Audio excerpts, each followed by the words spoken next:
এমন কিছু গান রয়েছে যেগুলো শুনলে শিরক করার মতো বড় পাপ হতে পারে। তুমি কোন শহরের মাইয়া গো, লাগে উড়াধুরা, তুমি কোন শহরের মাইয়া গো। এই গানগুলোতে মানুষের সাথে আল্লাহর তুলনা করা হয়েছে, নাউজুবিল্লাহ। তবে আপনারা প্রতিনিয়ত এই গানগুলো শুনে যাচ্ছেন। যারা মুসলমান রয়েছে তাদের জন্য এই গানগুলো শোনা শিরকের পর্যায়ে পড়ে যাবে।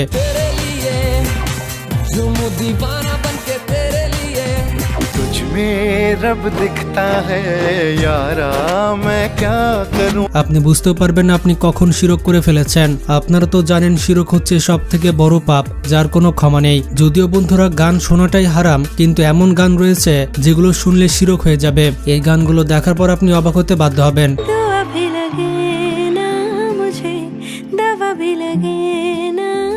আপনি বলবেন এই গান তো আমি প্রতিদিন শুনি, কিন্তু জানতাম না এই গানটি শুনলে শিরক হবে।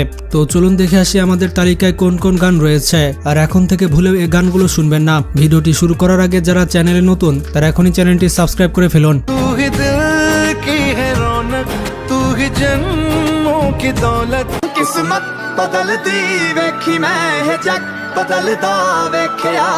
তো প্রথমে রয়েছে রইনা। গানটি সোশ্যাল মিডিয়াতে ব্যাপক ভাইরাল হয়েছে।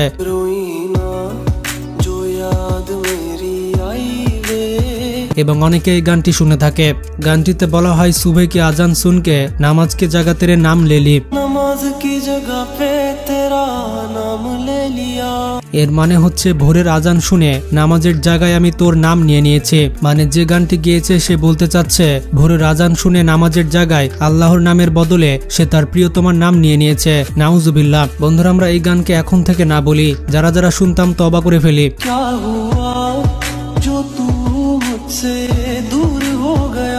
তো যাই হোক, এরপরে রয়েছে এ দিল হে মুশকিল।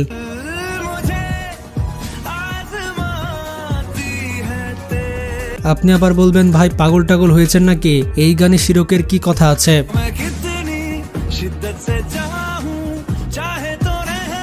তো দেখুন গানটি গেয়েছে অরিজিৎ সিং।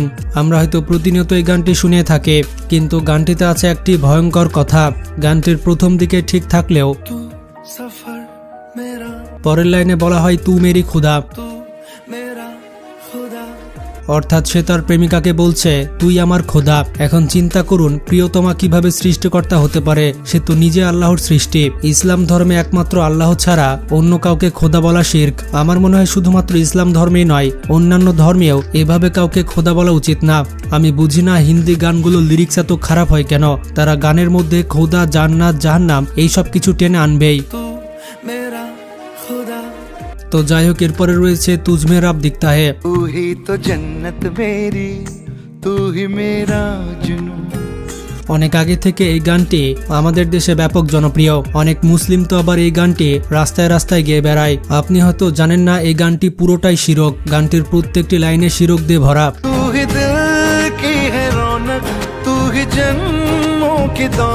যেমন গানের নামই হচ্ছে তুঝমে রব দিখতা হে, এর মানে হচ্ছে তোমার মধ্যে আমি আমার খোদাকে দেখছি।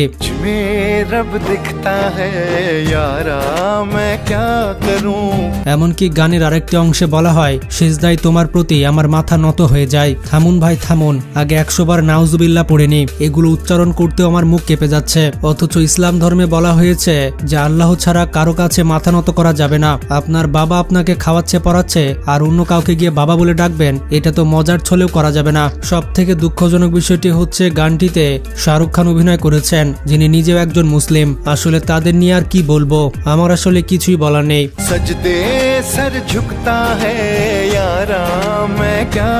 তো যাই হোক, এরপরে রয়েছে ভাসতে।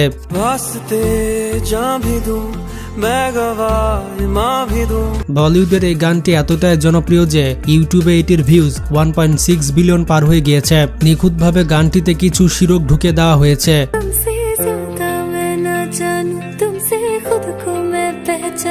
এভাবে মুসলিমদের ঈমান ধ্বংস করা হচ্ছে। গানটিতে বলা হয়েছে তোমার জন্য আমি আমার জানও দিব, আমার ঈমানও দিয়ে দিব।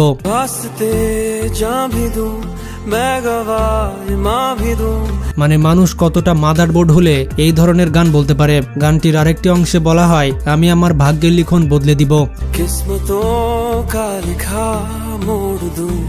আরে তুই তোর ভাগ্যের লিখন বদলাবি তো গান গাচ্ছিস কেন? পৃথিবীর সব থেকে ধনী ব্যক্তি হয়ে যাবি। এছাড়াও বলা হয় তোমার বদলে আল্লাহ যদি আমাকে জান্নাতও দেয় সেই জান্নাতও ছেড়ে দিব। আরে জান্নাত কি জিনিস সেটা আগে ভালো মতো জেনে আয়। পুরো পৃথিবী 7 বার বিক্রি করলেও জান্নাতের একটা ইটের সমান হবে না। जन्नते सच कहूँ छोड़ दूं এরপরে রয়েছে পাঞ্জাবি গান কিসমত। किस्मत बदलती वेखी मैं है जग बदलता वेख्या मैं।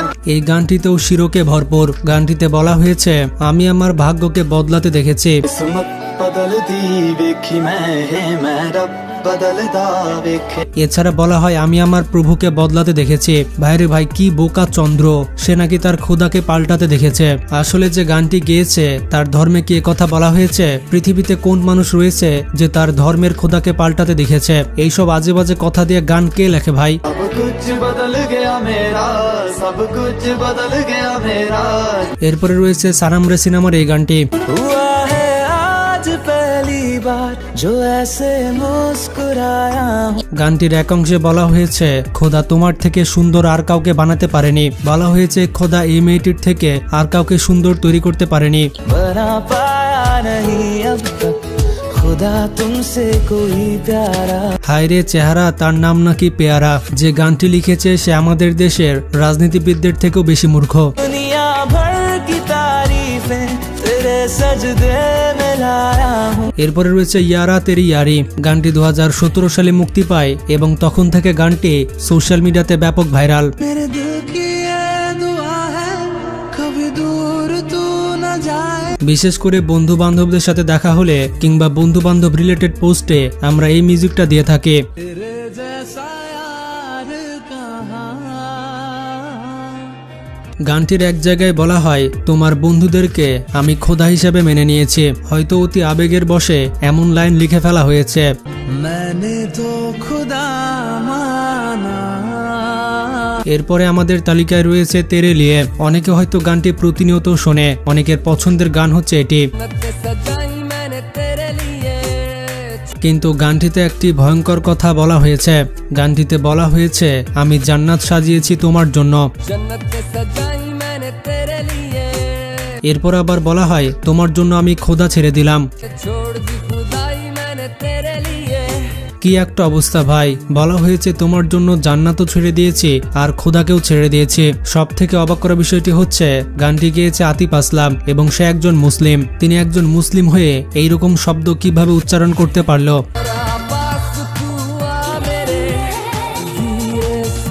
এরপরে রয়েছে নেহা করকরির মাহিরে। গানটিতে বড় কোনো সমস্যা নেই, কিন্তু একটা লাইনে ঝামেলা আছে।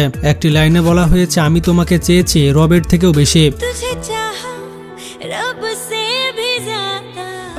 আমাদের ইসলাম ধর্মে কখনোই এমন কথা গ্রহণযোগ্য নয়, কারণ কোনো মানুষই আল্লাহর থেকে বেশি কাউকে চাইতে পারে না।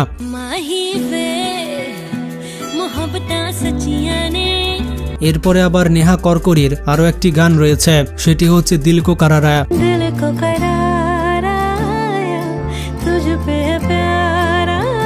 গানটিতে বলা হয়েছে দুয়াও লাগে না আমার দাওয়াও লাগে না, মানে হচ্ছে যখন থেকে তোমাকে আমি দেখেছি তখন থেকে আমার উপরে কোনো দোয়া কাজ করে না।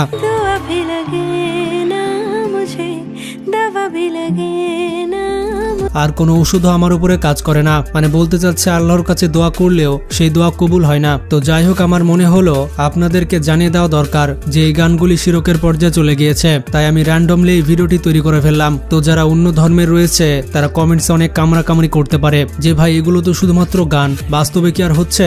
কিন্তু ভাই মুসলিমদের জন্য একটা কথার মাধ্যমে ঈমান চলে যেতে পারে, আর সে চলে যেতে পারে জাহান্নামের একেবারে গহ্বরে। মুসলিমদের জীবনে একটাই সম্পদ, সেটি হচ্ছে ঈমান। তো যাই হোক, অনেক বকাবকি করলাম, এখন সম্পূর্ণ বিষয়টা আপনাদের উপরে। ভিডিওটি সম্পর্কে যত মতামত আছে সবগুলো কমেন্ট বক্সে ঝেড়ে ফেলুন, আর ভিডিওটি বেশি বেশি শেয়ার করে নেটিজেনদের জানিয়ে দিন। আজকে পর্যন্তই, ভালো থাকবেন, টেক কেয়ার।